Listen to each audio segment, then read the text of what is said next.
La CAP, donde hablamos de historia precolombina y más.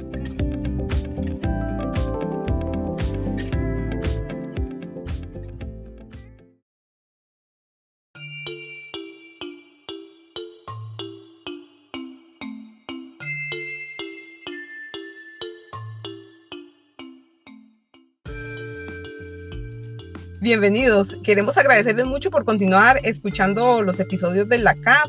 En esta ocasión, vamos a hacer el episodio sobre petrografía y nuestra invitada del día de hoy pues va a comentarnos sobre este tema que ya de por sí habíamos introducido un poquito previamente en uno de los episodios especiales que tuvimos sobre la CAP y CIAN en acción, el episodio de Patricia Fernández, por si quieren escucharlo también después de este episodio, invitadas e invitados. Entonces nada, agradecemos a nuestra invitada por estar participando el día de hoy y conozcamos un poquito más quién es.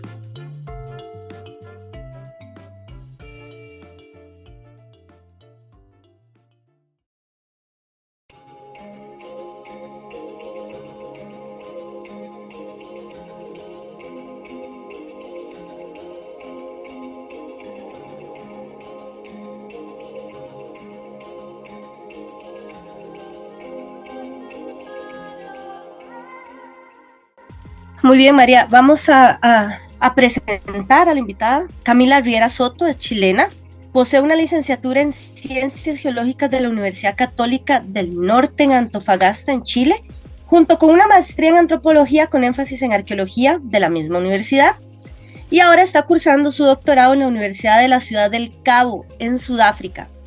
Ha participado en muchos proyectos de investigación donde se ha encargado del análisis composicional de cerámicas y otros materiales arqueológicos como lítica y materiales constructivos en arquitectura prehistórica e histórica. Y por supuesto, ¿verdad?, ha trabajado en petrografía, que es el tema que tenemos hoy para el podcast. Entre sus intereses se encuentran la geoquímica, petrografía, por supuesto, mineralogía e isótopos radiogénicos, para aplicarlos desde un punto de vista arqueométrico interdisciplinario en materias primas y así aportar a la reconstrucción de la circulación de objetos en el pasado. Camila, muchísimas gracias por estar aquí, por acompañarnos. Sos la segunda invitada internacional que tenemos, así que muchas gracias por darnos este espacio. Muchas gracias, María y Carolina, por invitarme, por abrir este espacio también para la difusión científica, que yo encuentro que es genial. Y un honor estar acá con ustedes y conversemos de lo que quieran con respecto a la petrografía y cerámica. Y ahí vamos viendo. Muchas gracias, Camila. Si bien es cierto, ¿verdad?, por tu currículum tenés grandes intereses y muchos intereses y has abarcado muchas partes de la arqueometría, coméntanos un poco qué es arqueometría y cómo fue que llegaste a esta área, a desarrollarla. Bueno, a ver, siempre es importante hacer alguna diferencia para que los audio escuchas sepan más o menos después de qué se va a dirigir la conversación, ¿cierto? Primero vamos a diferenciar en qué es arqueometría de la geoarqueología, que siempre hay desde entrar a todo este mundo de la arqueología y antropología, hasta yo misma me confundía y pensaba que era lo mismo. Pero hay una diferencia sencilla y cómo esto se enlaza con la geología, que es mi profesión de base. Si lo pensamos de manera práctica, la arqueometría es un área de la arqueología donde se ocupan métodos analíticos traídos generalmente de otras ciencias para investigar, analizar y describir materiales arqueológicos. En el caso que yo siempre he estado trabajando, que tengo que ver con el uso de microscopios, yo tomo el microscopio, puede ser un microscopio óptico, ¿cierto? También o microscopios un poco más modernos y técnicos, como un microscopio electrónico de barrido, y voy a poner un fragmento de cerámica de diferentes maneras montado debajo del microscopio, y así yo voy a tratar de encontrar qué minerales hay. Entonces la arqueometría la tenemos que pensar como el trabajo que hacemos principalmente en el laboratorio, en contraste con la geoarqueología, que es una disciplina un poco más de campo. Tiene que ver con la formación de los sitios arqueológicos, con los procesos de depositación, la geomorfología, evolución paleoambiental, geología del cuaternario, entre otras cosas más. y a eso yo sé la teoría, he participado en algunas cosas pequeñas, pero mi fuerte o donde yo me he ido desarrollando es más hacia la arqueometría. Entonces, si queremos hacer una relación sencilla y muy general, la arqueometría es el trabajo en laboratorio bajo un microscopio, en cambio la geoarqueología va a ser el trabajo de campo y ver cómo se hace, cómo se forma el sitio arqueológico. Entonces esas son dos diferencias. ¿Trabajan juntas? Sí, por supuesto que van a trabajar en conjunto, pero son etapas diferentes que van comunicándose y al final van construyendo muy buenos resultados. Como también me preguntaste sobre cómo llegué a la arqueología, bueno, es por mera coincidencia y es una historia que voy a tratar de hacerla sencilla. Yo entré a arqueología sin saber mucho de qué se trataba. Esa es la verdad, yo entré porque tenía que estudiar una carrera medianamente rentable, como lo consideraba mi familia, y de a poco me fue gustando, tuve la suerte que me gustara. Me gustó, y la parte que más me llamó la atención fue cuando empezamos con mi grupo de compañeros a tener los cursos de petrografía, donde teníamos que tomar las rocas, describir los minerales, las formas, las texturas, los colores, y dije, ya, me interesa, está entretenido, pero cuando me tuve que enfrentar por primera vez a un microscopio óptico y ver los colores que aparecen debajo de esa luz, de la luz plana o polarizada, ver los colores, cómo se mueven, las texturas, ahí yo dije, esto captó totalmente mi atención y fue lo que más me gustó dentro de la carrera. Entonces, luego de 8 largos años estudiando geología, lo que más me gustó fue la petrografía. Por suerte terminé siendo, bueno, en ese momento lo veía como mala suerte, pero después el tiempo dio la razón. Terminé haciendo mi tesis de pregrado en arcillas. No me gustaron para absolutamente nada.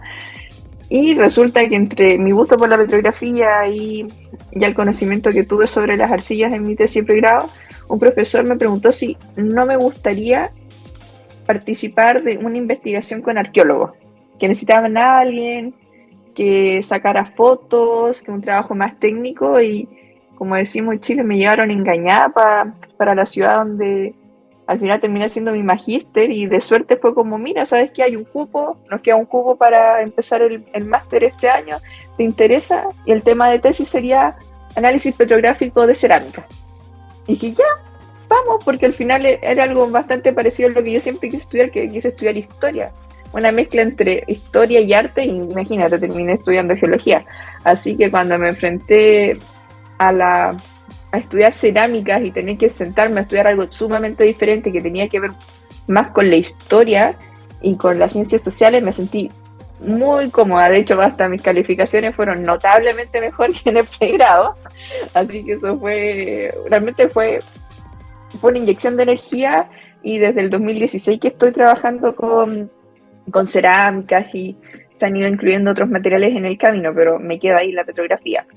Y ahora estoy acá en Sudáfrica, volví a la geología, pero dentro de un departamento que te permite hacer investigaciones interdisciplinarias sin cuestionarte el área de la ciencia en que estás trabajando. Mientras hagas ciencia y sea de buena calidad, podemos hacer estas mezclas interdisciplinarias acá en University of Cape Town. Súper interesante. Y algo interesante de lo que nos estabas comentando, tal que digamos, como historia de vida, es que uno no se puede escapar del destino, Camila. Al final, es terrible. Ajá, sí, al final terminó estudiando temas históricos desde otra perspectiva que tal vez no había imaginado, pero es un bonito recuento. Claro, o sea, cuando me ofrecieron dije, ay, por fin voy a estudiar algo que realmente me gusta, pero igual me tuve que encontrar, me acuerdo, con sentarme a leer paper en inglés, que era todavía chino mandarín para mí, y dije, oh, espero poder salvarme de leer paper en inglés, y ahora estoy haciendo un doctorado que me tiene escribiendo la tesis en inglés. Entonces como que siempre el pasado me vuelve a decir, ¿sabes qué? Para esto pasó, me pasó con las arcillas, me pasó con la petrografía, y ahora bueno, como yo creo que a la mayoría de los estudiantes de Latinoamérica me pasa un poco en inglés, pero hay que soltar nomás y dejar la vergüenza al lado, ¿sí? Es la única manera que nos podemos comunicar y sentirnos más cómodos. Genial, yo creo que sí, son bonitos aportes a nivel, digamos, personales, con los que yo creo que mucha gente podría sentirse identificada.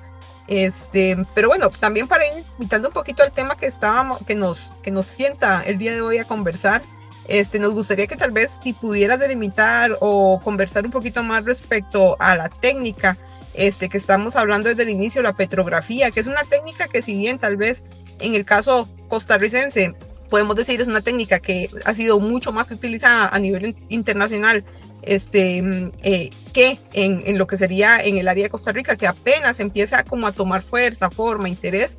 Nos gustaría tal vez que nos hables un poquito más sobre petrografía y explicarle también un poquito a la audiencia pues qué es la petrografía, tal vez comentar un poquito más para qué se utiliza, cómo se utiliza a nivel digamos convencional, y también ejemplificando tal vez un poquito lo que haces a nivel de estudios petrográficos.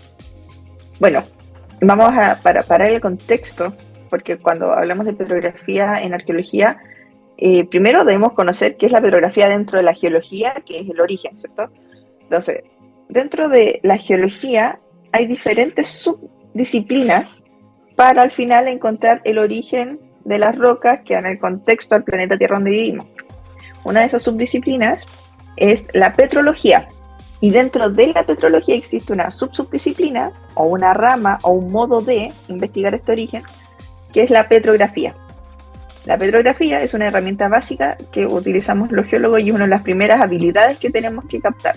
Entonces esto nos permite hacer las relaciones mutuas entre los cristales o granos minerales que estamos viendo de entre una roca o un sedimento. También se puede utilizar a cualquier escala, o sea, desde imágenes satelitales, una roca a simple vista, o en un microscopio muy moderno. A través de ella damos el nombre a las rocas, la clasificamos y nos permite reconstruir los procesos geológicos del paisaje geológico que estamos mirando o de las mismas rocas que tenemos en nuestro poder.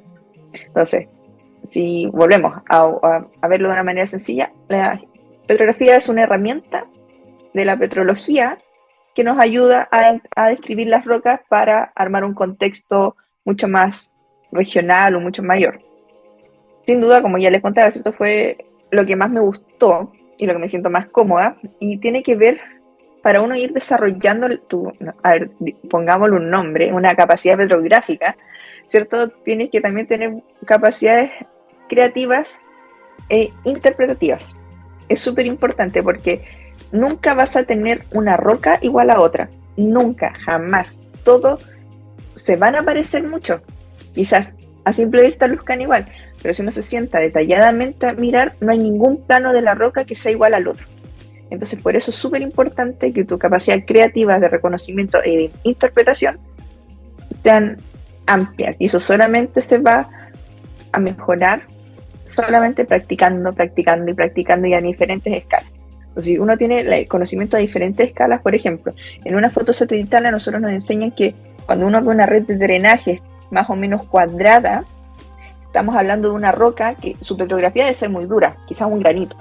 En contraste, cuando si vemos un cerro con estos mismos drenajes pero mucho más sinuosos, lo más probable es que sea una roca sedimentaria o una roca mucho más meteorizada. Entonces podemos ir a ese cerro, sacar rocas de estos diferentes tipos de drenaje, los vamos a ver en el laboratorio y ya, la textura nos va a decir, ya, esta textura que van a ser puros granitos juntos es sedimentaria. Esta otra textura que es muchos granos, como granos de azúcar pegados, va a ser una roca ígnea. Y ahí ya tengo procesos totalmente distintos.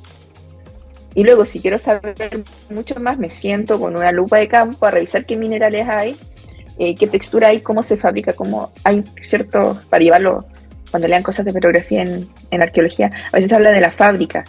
La fábrica es un concepto súper venido de la petrología sedimentaria, y es como cómo se enlaza, es como, piénselo, es como viene de fábrica en inglés, que al final fábrica es tela, y es como el ensamble, la costura de estas líneas que en una roca son los minerales. Es como, esa es la vuelta larga que se le da al concepto de fábrica en el uso de la cerámica, es como van a estar engranados los minerales, y ya vamos a hablar de la cerámica.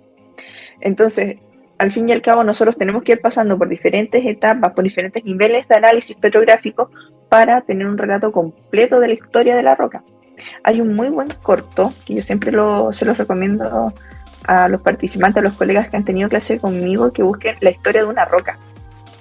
Ahí con la historia de una roca la van a poder buscar, y es un corto que a mí cuando yo lo vi me voló la cabeza porque explica cómo un granito, la historia de un granito de arena que vemos insignificante, puede haber estado siendo parte de algo muy muy grande, y vemos cómo nuestro personaje, que es una roca, pasa por diferentes etapas. Siempre, y los humanos siempre le complican la vida.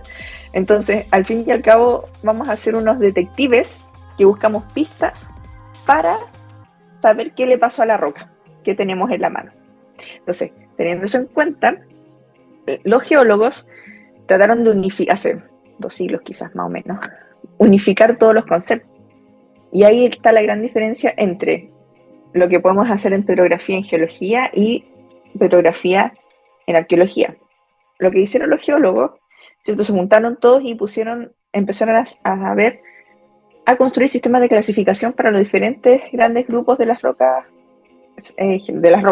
sean las ígneas, las sedimentarias y las metamórficas.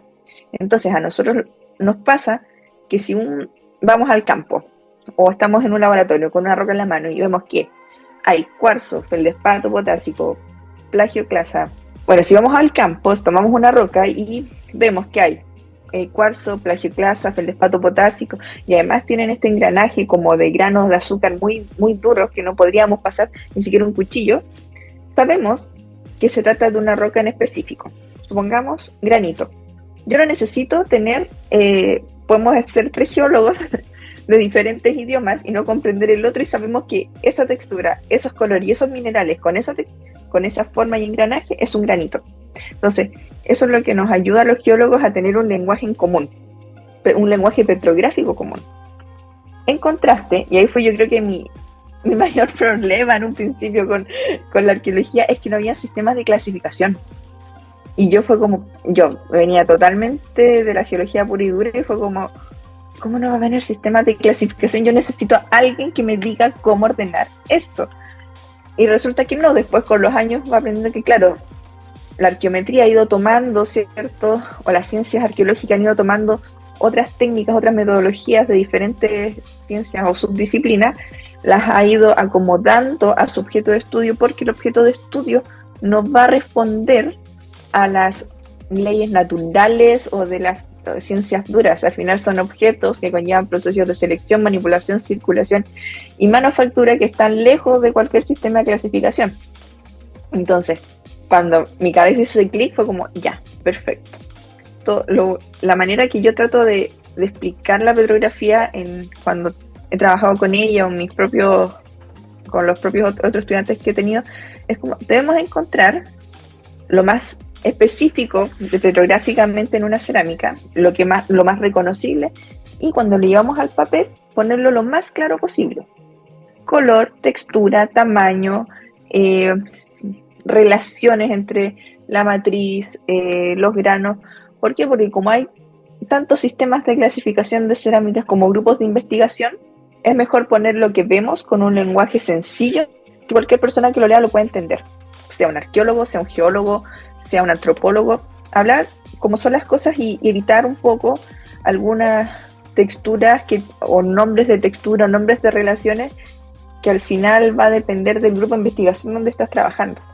O sea, a lo menos esa es mi visión de la petrografía, o cómo yo he tratado de llevar la petrografía a los estudios cerámicos. Así como un lenguaje sencillo que todos lo podamos entender y que sea sumamente analítico, o sea, porcentajes, un rango de porcentajes, porque recuerden, siempre vamos a estar viendo un plano de miles de planos que constituyen un objeto.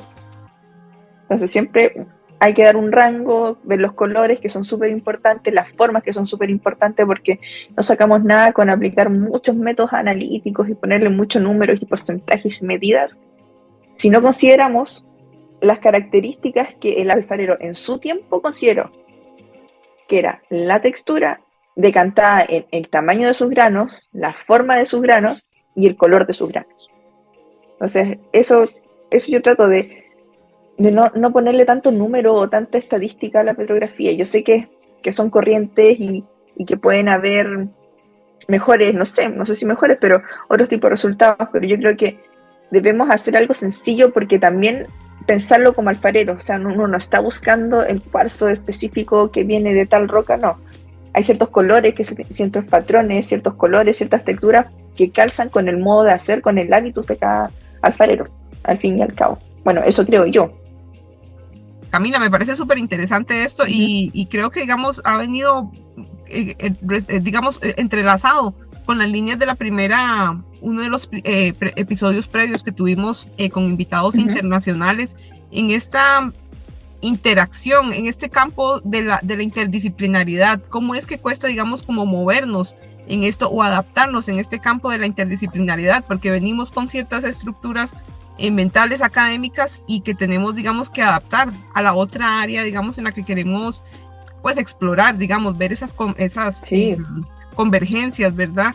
Entonces me parece fascinante cómo nosotras, tal vez, a diferencia suya, Caro y yo tenemos formación básica en antropología, entonces para nosotras es como el día a día pensar directamente primero en la persona que estuvo detrás de ese objeto y luego pensar en todo el armatoste, digamos, como decimos acá, de la cuestión más, ¿cómo decirlo?, cuantitativa, porque nuestra base usualmente es más cualitativa y luego abordamos a lo cuantitativo, que son, digamos, igual se nutren una a la otra, pero me parece fascinante escuchar toda esta perspectiva suya, cómo ir abordando y cómo ir navegando entre ambos campos para lograr conjuntarlos.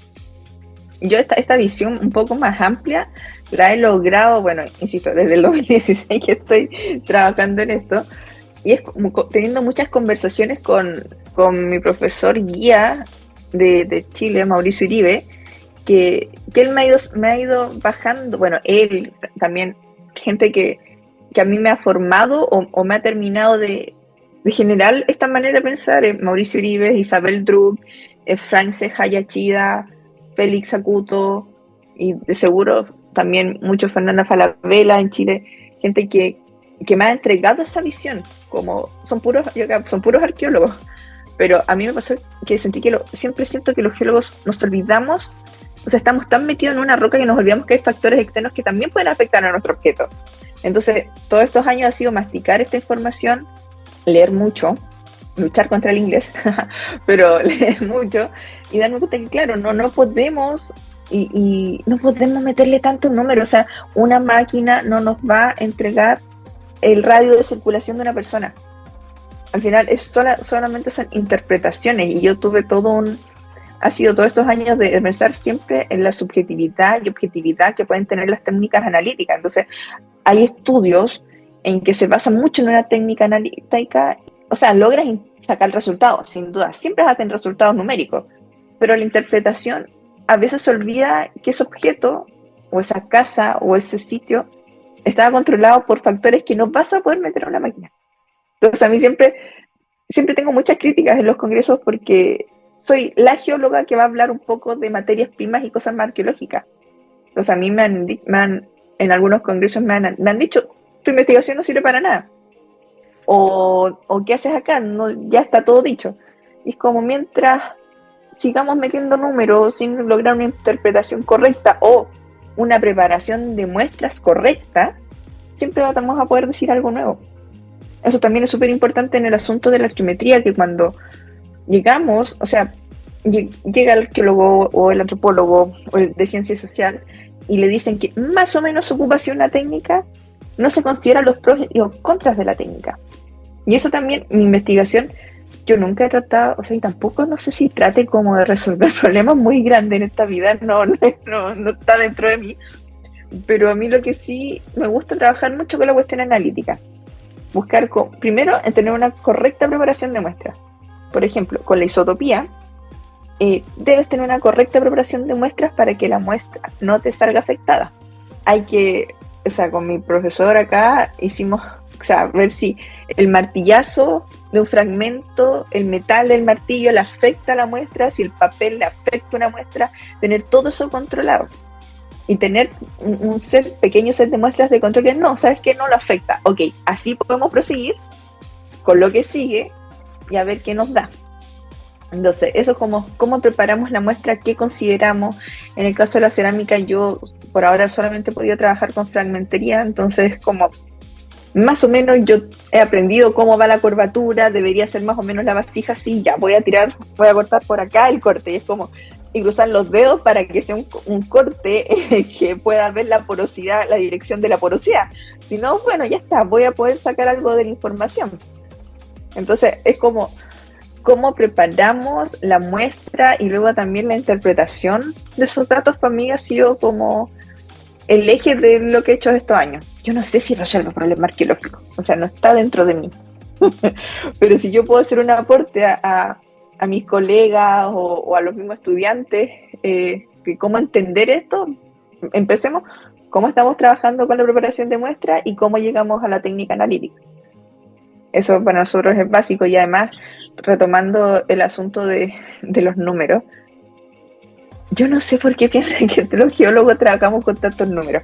Cuando uno empieza a estudiar petrografía, una de las, no vamos a decir torturas, pero uno de los trabajos más intensos que nos hacen practicar es la estimación de porcentajes visual.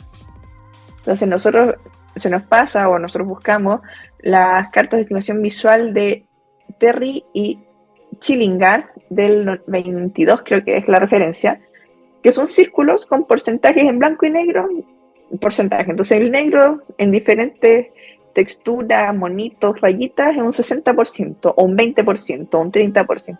Entonces eso es lo primero que nosotros hacemos, aprender a estimar visualmente. Y eso es súper subjetivo, pero aún así se hacen cartas geológicas con eso. Entonces, lo que nosotros, o lo que tenemos que empezar a ver si voy a tener que empezar a estudiar esto, es como estimar medidas y porcentajes. Yo creo que una de las habilidades más importantes o más destacables de los geólogos es que somos muy buenos estimando porcentajes y distancia. Entonces, eso es como lo básico. Nosotros no usamos, por ejemplo, programas, el R se me viene a la cabeza, o algunos de estadísticas, o los del point counting. No, nosotros tenemos años de preparación en estimar porcentajes a mano o al microscopio, y con eso vamos haciendo nuestras descripciones. También por eso, rara vez en un trabajo de campo vas a ver descripciones que te digan un porcentaje seco. Uno siempre tiene un rango más o menos de un 10%, porque entiende que hay subjetividad, entiende que está viendo un plano de la roca y que esa roca no puede representar un cerro completo. Entonces, nosotros sabemos, o sea, trabajamos con tanta subjetividad que ya como que la tenemos incorporada. Es como, sí, más o menos, por eso también está el dicho de que nunca vas a poner de acuerdo a un geólogo con los porcentajes de minerales en una roca, pero sí van a llegar a acuerdo en nombre, que es lo importante al final. Yo quería agregar, digamos, junto a lo que usted estaba diciendo y lo que María decía, es también cuán flexibles tenemos que ser nosotros en los trabajos, porque a veces se nos presentan, y bueno, María tiene experiencia porque María trabaja con fitolitos y cuestiones por el estilo, pero a veces se nos presentan esos manuales y paso 1, haga esto, paso 2, haga esto otro, y entonces usted ¡qué terrible! entra ya a enfrentarse a las cosas y ni el paso 1 ni el paso 2 sirve, porque son contextos diferentes, o como dice un amigo, hay que tropicalizar un poco la situación, ¿verdad? Porque exacto, ese es el punto. Sí, no. Lejos. Agarra un manual que viene de Estados Unidos con una persona que lo hizo y a ella le funcionó, pero lo traes a un contexto centroamericano o suramericano, a veces no va a funcionar. Entonces, o sudafricano, como yo estoy acá. Es que, oye, tienes tanta razón, Caro, con lo que mencionas, porque es que me da un poco de rabia, un poco de pena, y me vuelve a dar rabia, ¿cachai? Porque es como, ¿qué saca uno con leer? Primero todos los manuales importantes hablemos solamente de petrografía, están en inglés. No es que yo sea, por favor, no piensen los radio escucha que yo soy negada, sí, soy negada para el inglés, o que odio el inglés, no, pero nosotros como latinoamericanos seguimos teniendo que leer todo en inglés, porque el inglés es el idioma de la ciencia, y ahí estamos fritos. Pero creo que toda la bibliografía que yo he revisado, que no es poca, ahora que me acuerdo de todas es otra cosa, no hay un manual en español que yo diga, este manual en español es perfecto para la petrografía cerámica. No la hay. Y además, cuando uno va al inglés, tienes dos problemas. Los textos que se han hecho, por ejemplo, en Inglaterra, Estados Unidos o en Europa y Estados Unidos, están hechos en laboratorios que funcionan al 100%. Eficientes, eficaces, ¿cierto? Perfecto. En Latinoamérica no tenemos esos laboratorios. Estamos en vías a... Hay laboratorios que están progresando mucho y que ojalá sigan haciendo y podamos tener un muy buen nivel, porque también nosotros, en esta precariedad científica que hay, sabemos manejar muy bien los recursos. Entonces solamente tenemos que dar un poco más de tiempo, un poco más de ahínco y lo vamos a lograr. Pero no podemos esperar, o sea, a veces me pasa es como, pero ¿cómo no va a haber alguien que haga cortes transparentes como los hacen en Estados Unidos? No los hay. Y uno tiene que... Y también es, ya que estamos hablando de petrografía, pasa un poco que, ¿cómo no va a haber alguien que haga cortes transparentes? Bueno, en cerámica. Yo hice 70 cortes transparentes para mi tesis, yo sola. Me volé varias veces las uñas, me quedé con los dedos así cocidos de agua. Entonces cuando dice, ya, pero ¿qué tan difícil va a ser? Bueno, experimente lo que se siente hacer cortes transparentes. Y ahí conversamos. Porque es muy difícil, el control de la muestra también es, te pasas 2 segundos en una polidora y perdiste la cerámica por completo. Entonces, todo eso es como, claro, nos piden estándares de nivel primermundista, pero nosotros estamos en vías a solucionar otros problemas. Entonces, como, yo también tengo esa crítica con la ciencia y por eso también conversando pero la gente que me ha guiado en esto es como, ¿de qué nos sirve tanto escribir en inglés si lo que nos leemos somos los latinoamericanos? ¿Por qué le ponemos la pega más difícil a nuestros mismos lectores que son nuestros colegas? Entonces, todas también esas como reflexiones tengo con respecto a la ciencia. No es fácil para los latinoamericanos tratar de llegar a ciertas revistas porque están todos estos problemas o dificultades que estamos conversando.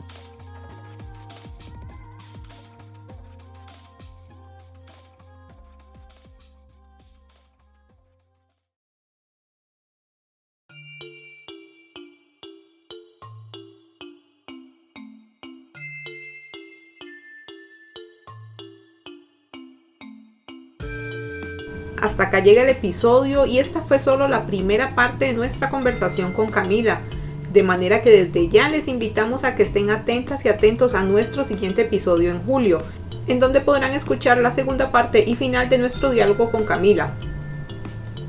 Como siempre, les agradecemos mucho por apoyar a la CAP y recuerden que pueden seguirnos en distintas plataformas.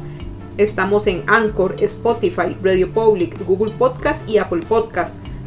También recuerden que pueden escribirnos a nuestro correo electrónico arqueología.ea@ucr.ac.cr. Nos vemos muy pronto con otro episodio.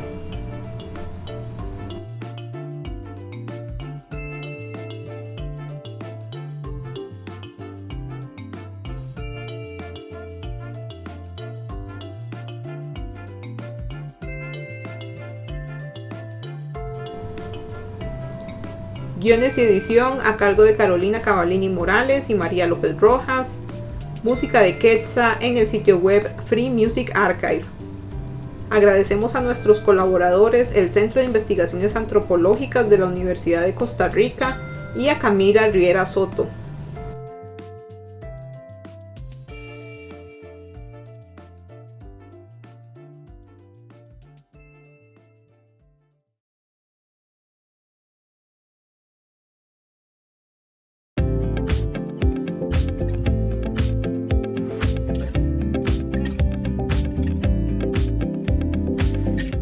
La CAP, donde hablamos de historia precolombina y más.